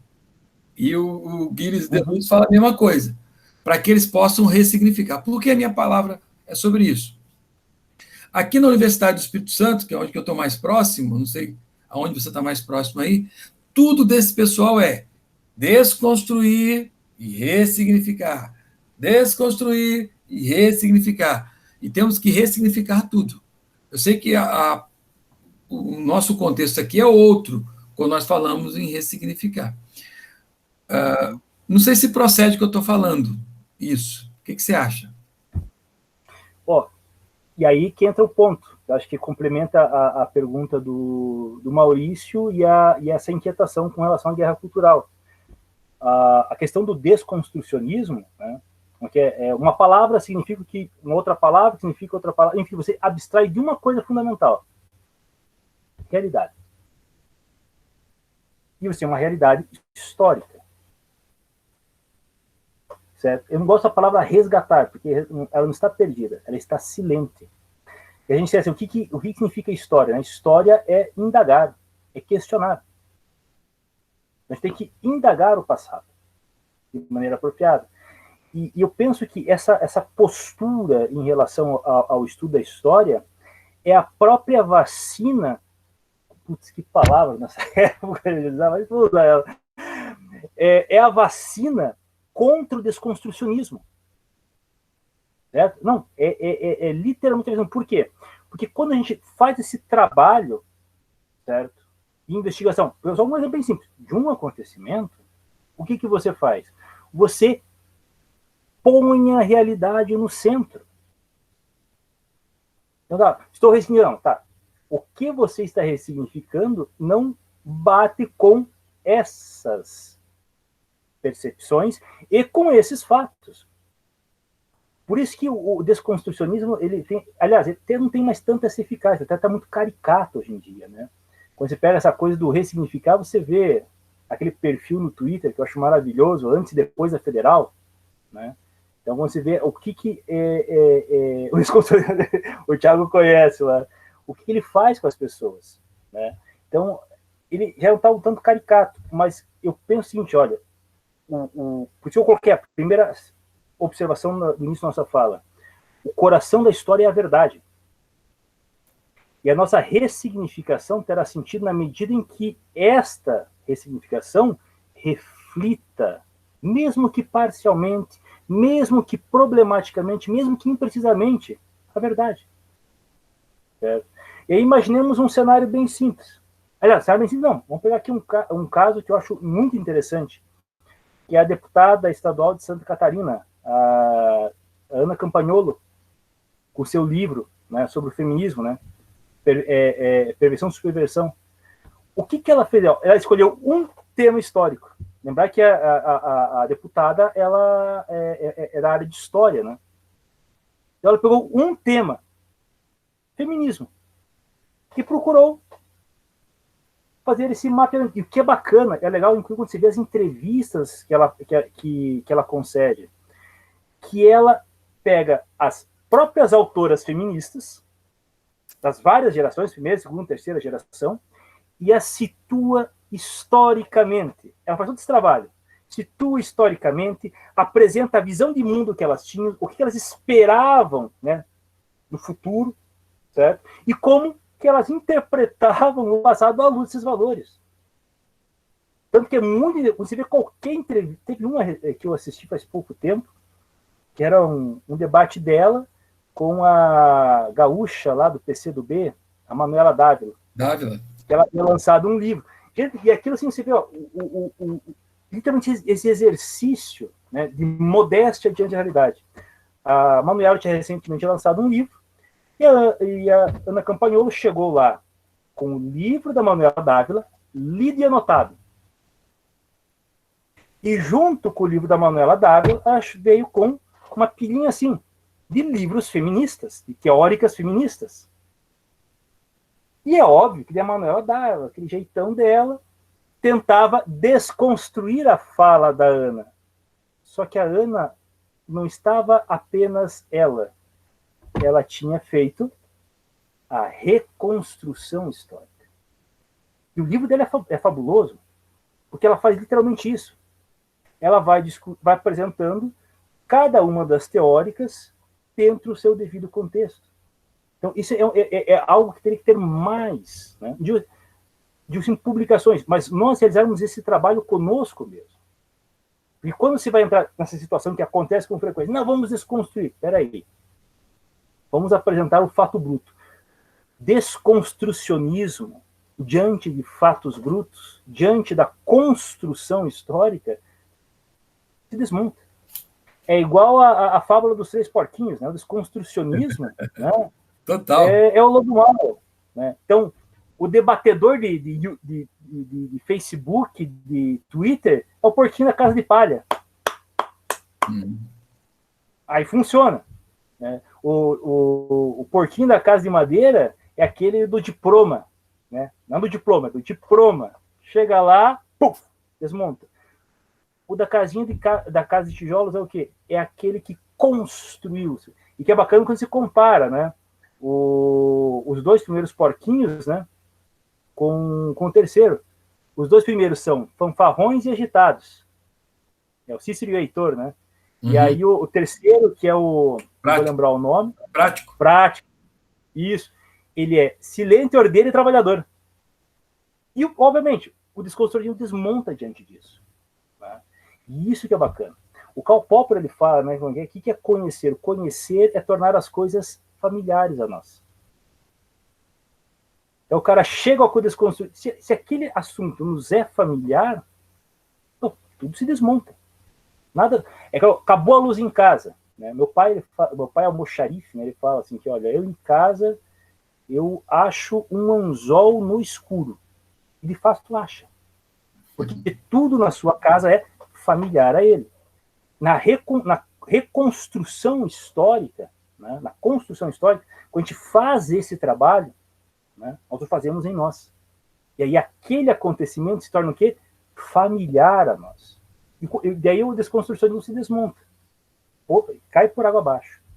Outro exemplo, esqueci de citar, até peguei aqui o livro, a questão de a gente ver como que um acontecimento ele é reinterpretado, né, ressignificado no correr da história. Acho que todos devem conhecer esse livretinho aqui, do Chiavenato, Genocídio Americano, a Guerra do Paraguai. Meu Deus. O que é interessante, durante muito tempo, isso aqui era o quê?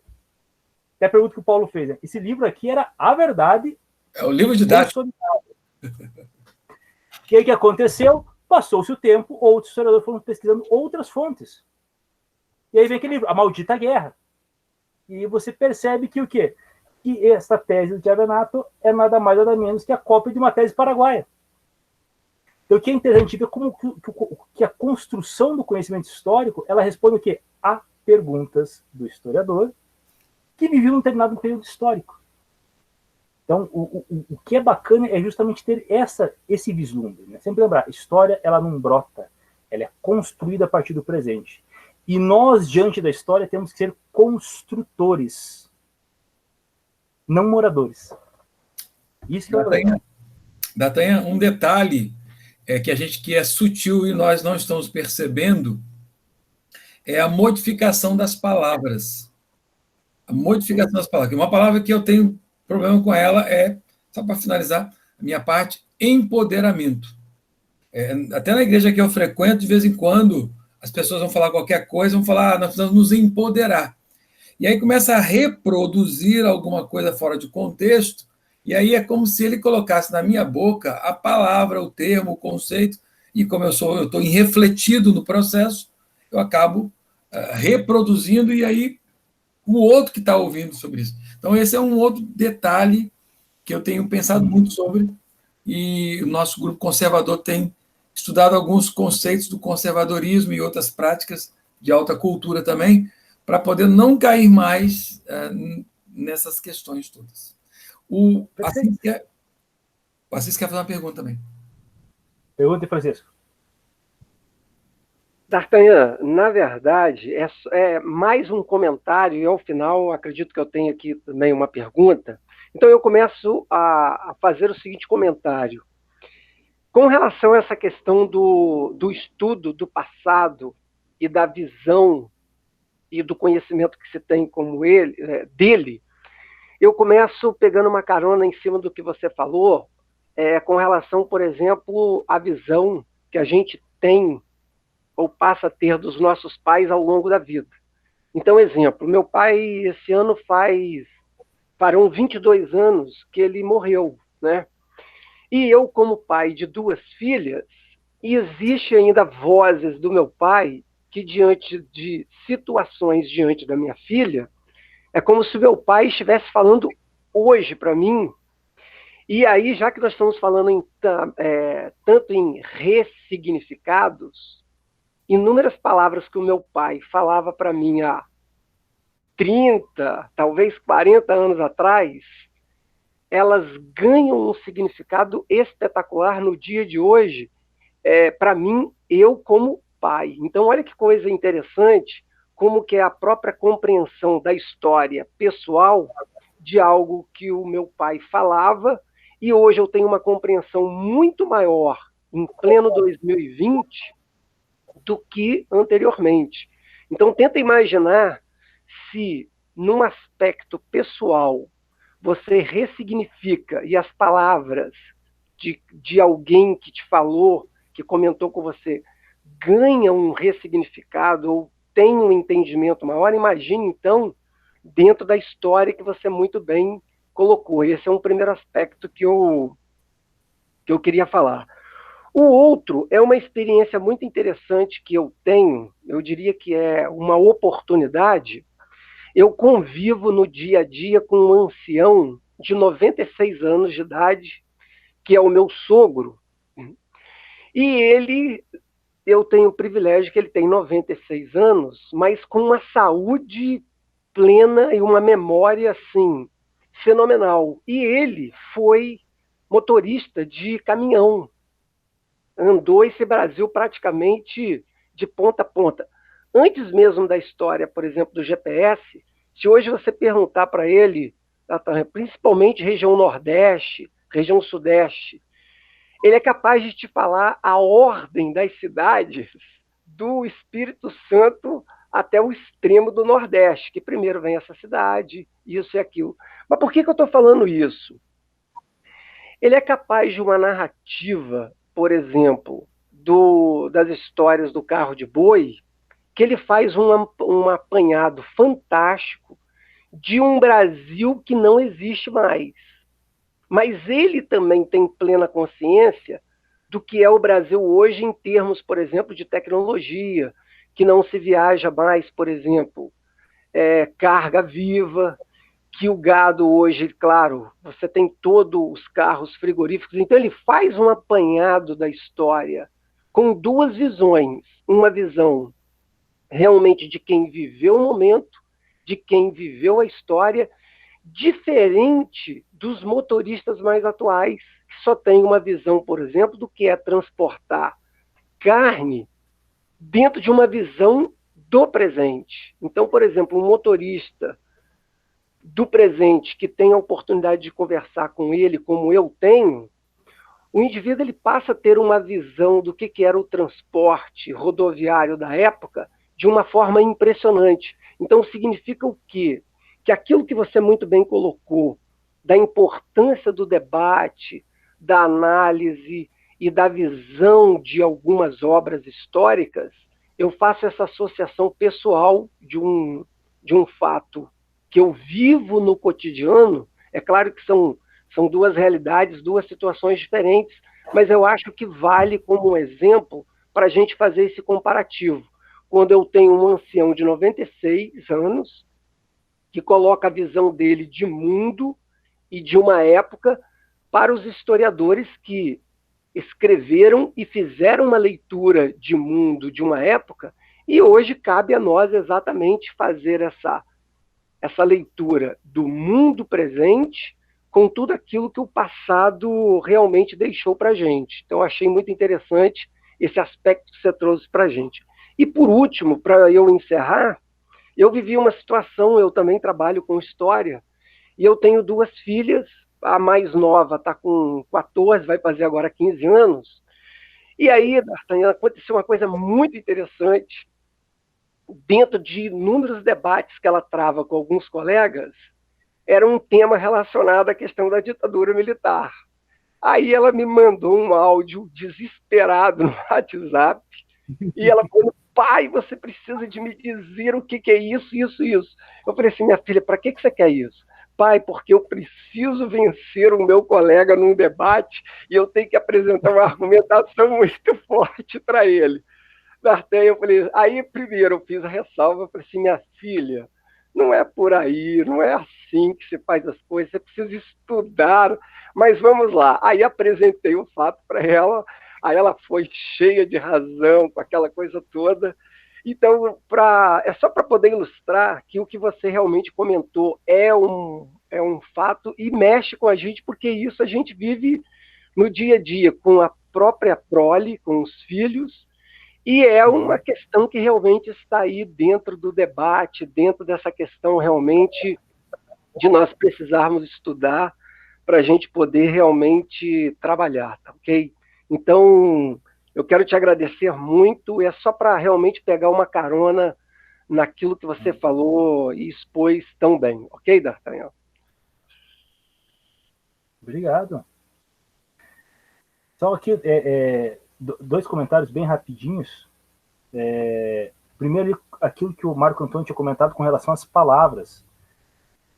A forma como certas palavras vão aparecendo no nosso vocabulário e outras desaparecendo são um objeto de estudo da história. Né? Colocou o exemplo do empoderamento. Né? Perfeito. Tá. Quando que isso começou a aparecer no nosso vocabulário? Palavras têm origem, têm significado e têm história. Né? Eu acho que esse é um ponto que é muito sensível e que o devido estudo, né, nessa perspectiva, né, da função história, acho que é fundamental. E permito aqui 2 exemplos, né? Esse aí que já foi citado anteriormente, que é o livro da deputada e historiadora Ana Campagnolo. Outro exemplo que eu acho muito bacana é numa palavra em particular, né? Que é a palavra negro. Né? A gente pegar, por exemplo, quando a gente vai se referir a uma pessoa negra, quando a gente vai se referir a ela, a gente tem uma certa dificuldade em falar a palavra negro. Não por maldade, não por malícia, nada disso. A gente vai falar e parece que o negócio enrosca. Né? Não sai. Sai um moreno. Né? Não sai um negro. Quem nunca teve essa experiência que atira a primeira pedra. Né? O que é interessante, né? Palavras têm história. Da onde é que vem isso? Se pegar no século XIX, haviam processos de negros que foram condenados porque agrediram outras pessoas que os chamaram de negros. Inclusive casos de ex-escravos que mataram pessoas porque foram chamadas de negro. Por quê? Porque na sociedade escravocrata brasileira, a palavra negro era sinônimo de escravo. Então, se eu chamava alguém de negro, era o quê? Era escravo, era sinônimo. Se eu não sou mais escravo, eu sou o quê? Eu sou liberto. Eu não sou mais negro. Veja, graças a Deus, a escravidão acabou em nosso país, certo? Mas a palavra, ela continua toda ela imantada com aquele significado. Aquela história sobre ela. Tanto que, quando a gente vai falar, é igual a explicação que o Thomas Kuhn dá com relação às bananas, lá, com os macacos, né? Chega um ponto, de repente todo mundo está com medo de pegar o objeto, mas não sabe por quê. Né? A mesma coisa nós com certas palavras. Se deu o exemplo do empoderamento, mas tem inúmeras palavras que nós deixamos de utilizar. Por quê? Por medo. E o que é bacana, ó, o teu questionamento ele é fundamental. Então, é nós pensarmos, peraí, quando que isso entrou e com qual intenção? E no caso, empoderamento é cheio da malícia teórica vindo das feministas da terceira onda. Né? Nós temos inúmeros outros casos dentro do cenário político contemporâneo. Se pegar os termos, os eufemismos que são utilizados em torno do aborto, né? Antecipação terapêutica do parto, ou então direitos reprodutivos, né? Que é até um negócio meio satânico, né? Que é um negócio para não reproduzir. Né? E o que é legal, você pega só essa questão em torno dos eufemismos em torno do aborto, você tem todo o trabalho de rastreamento feito pelo movimento pró-vida, que é muito interessante. Então, mostra como que se constrói isso historicamente e por que as palavras foram ganhando novos significados. Perfeito? Eu acho que isso é algo fundamental a ser feito. Você pega uma palavra, um termo-chave, meu Deus, serve um continente inteiro. Né? Eu acho que isso é de fundamental importância.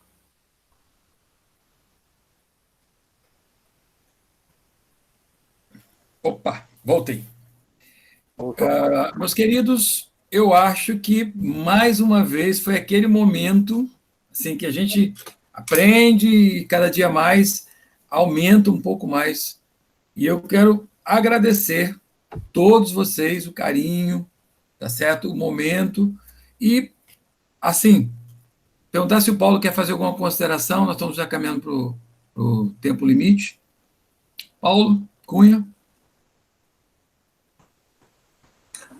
Não, tá acompanhando aqui as perguntas, o raciocínio, né?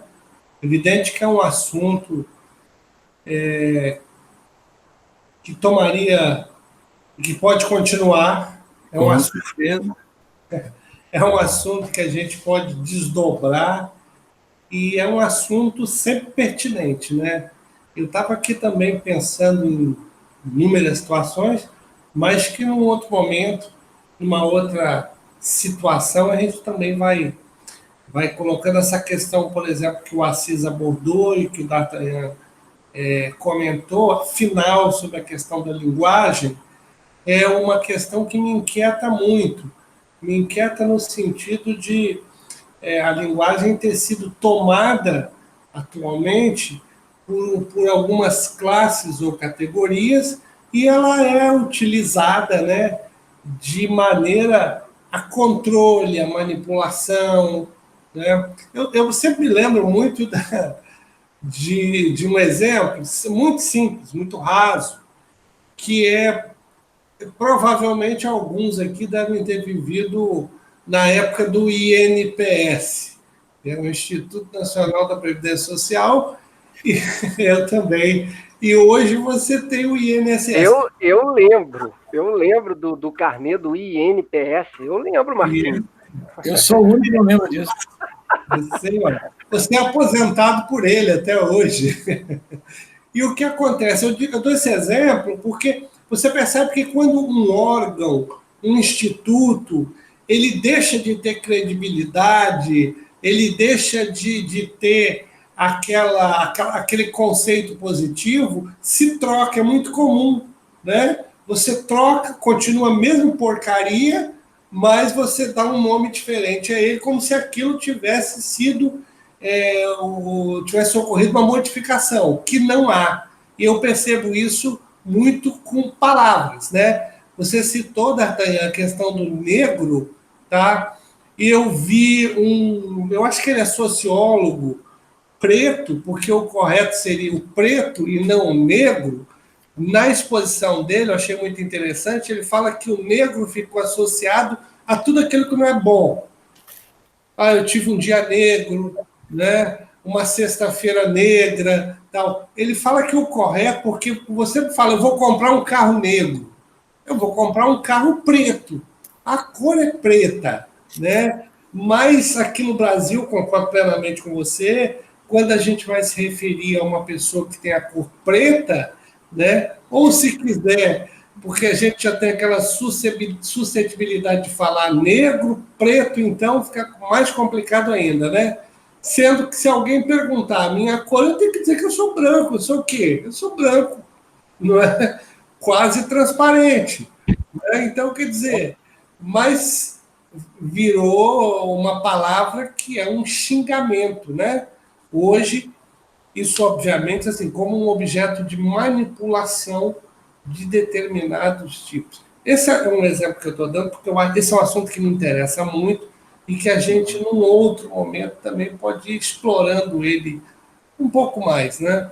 E te agradecer, muito obrigado aí, tá, por sua participação mais uma vez.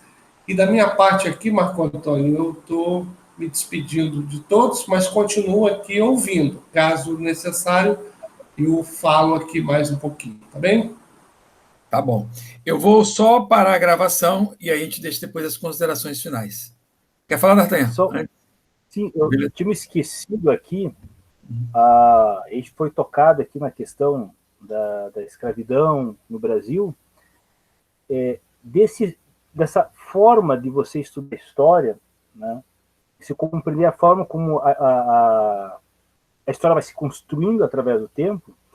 Tem um livrinho que pelas férias passadas eu adquiri ele, e é uma preciosidade, principalmente pelo prefaciador do livro, certo? Que é o Manolo Florentino.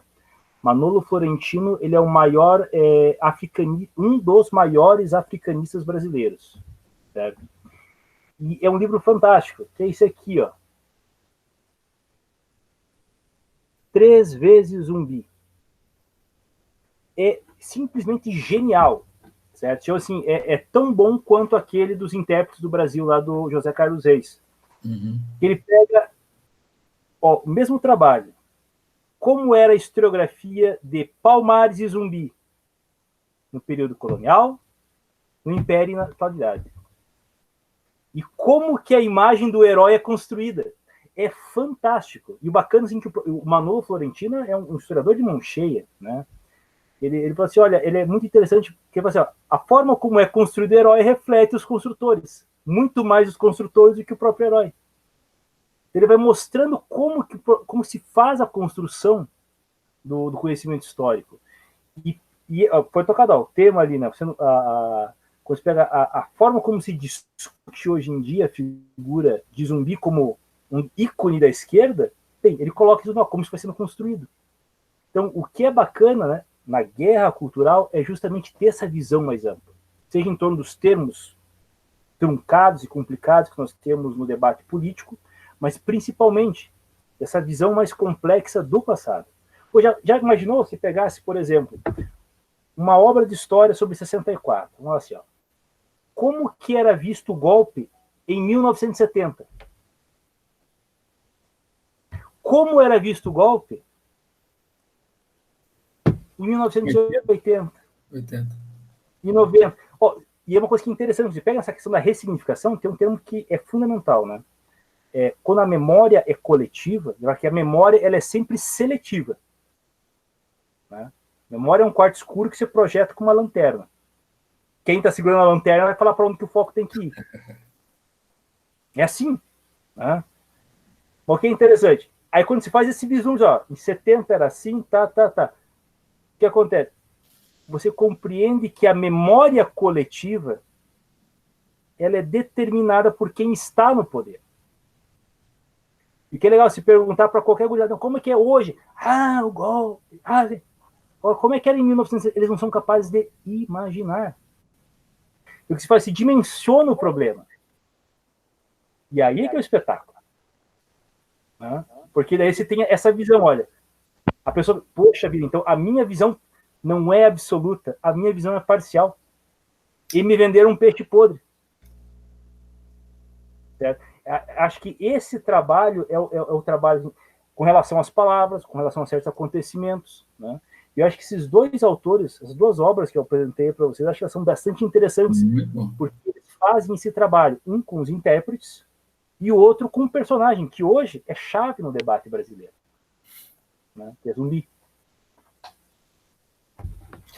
Muito bom. Olha, como o Paulo falou muito bem, D'Artagnan, nós temos muita lenha para queimar e você vai voltar em outros momentos com a gente e continuar essa pegada aqui. Eu vou só dar uma parada agora na gravação. Só um minutinho.